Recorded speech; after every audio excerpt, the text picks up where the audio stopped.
राजस्थान के झुंझुनू के बीच बसा कान्हा पहाड़ कभी शांति की तस्वीर हुआ करता था। हल्की हवा में जंगली फूलों की खुशबू घुलती थी, गलियों में बच्चों की हंसी गूंजती थी। जिंदगी सरल शांत थी और लोग खुश थे। लेकिन इस शांति को ज्यादा दिन टिकना नहीं था। पत्थर की खदानों में लीज आने से एक नई ही सच्चाई सामने आई। कभी शांत रहने वाली हवा अब धमाकों की कर्कश आवाजों से भर गई थी और यहाँ ब्लास्टिंग होने लग गई। ब्लास्टिंग से लोगों के घरों में दरार आने लग गई और यहाँ रहने वाले लोगों की जमीन उनके पैरों तले कांपती थी और एक अजीब सी बेचैनी पूरे समुदाय पर छा गई थी। उन्हें क्या पता था कि ये तो बस उनकी मुसीबतों की शुरुआत है।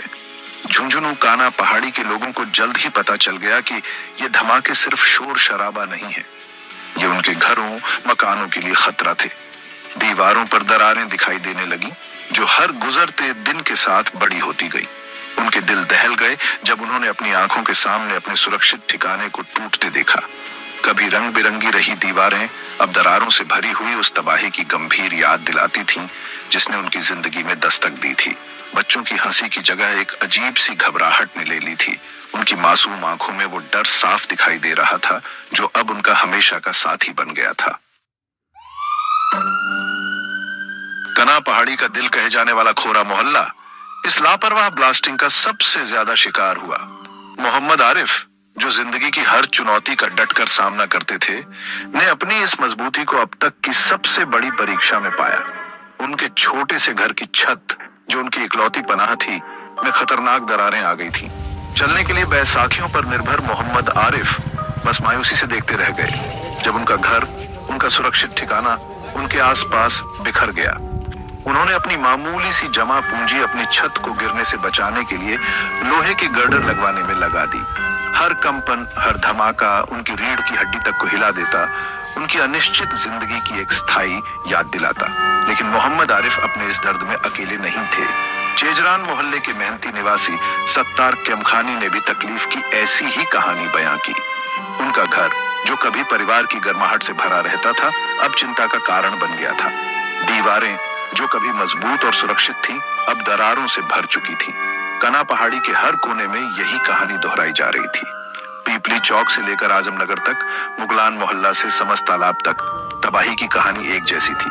650 से ज्यादा घर, हर एक की अपनी दास्तां, हर दरार उनकी जिंदगी के प्रति बर्बरता की गवाही दे रही थी। मदद की आस में, किसी ऐसे की तलाश में जो उनकी परेशानी को समझे, कान्हा पहाड़ी के लोग स्थानीय अधिकारियों के पास पहुंचे। 13 दिसंबर 2024 को उम्मीद की एक किरण दिखाई दी। निवासियों का एक समूह, जिनके चेहरों पर चिंता साफ झलक रही थी, एडिशनल डिस्ट्रिक्ट कलेक्टर से मिले। उन्होंने अपने दिल की बात कही, अपनी आपबीती सुनाई और मदद की गुहार लगाई। एडीएम उनकी परेशानी को देखकर द्रवित हुए और उन्होंने तुरंत कार्यवाही का आश्वासन दिया। एक कमेटी बनाई जाएगी, एक सर्वे होगा और न्याय मिलेगा।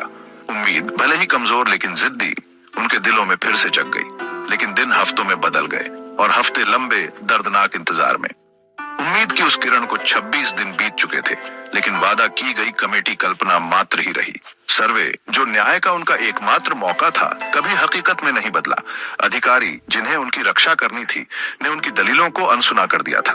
कान्हा पहाड़ी के लोग ठगा हुआ, अकेला, खुद का सहारा खुद बनने के लिए मजबूर महसूस कर रहे थे। उनकी आवाजें, जो गुहार लगाते लगाते अब भारी हो चुकी थीं, धूल भरी हवा में गायब होती दिख रही थीं। मदद के लिए उनकी चीखें अधिकारियों की बहरी चुप्पी में कहीं खो गई थीं।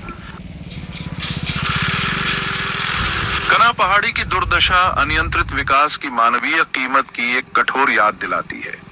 ये एक ज्यादा संतुलित दृष्टिकोण की तत्काल आवश्यकता पर प्रकाश डालती है, जो पर्यावरण और उस पर निर्भर रहने वाले लोगों के जीवन दोनों का सम्मान करे।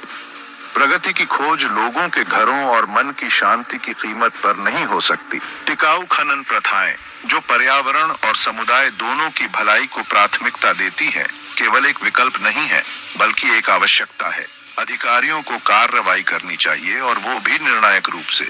कड़े नियम बनाने और उनको लागू करने की जरूरत है। पहले से हुए नुकसान का आकलन किया जाना चाहिए और प्रभावित लोगों को मुआवजा दिया जाना चाहिए। कान्हा पहाड़ी के लोग बिना किसी डर के जीने के हकदार हैं।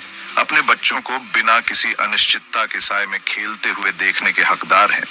अब समय आ गया है कि अधिकारी उनकी बात सुने, कार्रवाई करें और यह सुनिश्चित करें कि कना पहाड़ी जैसी त्रासदी फिर कभी न दोहराई जाए।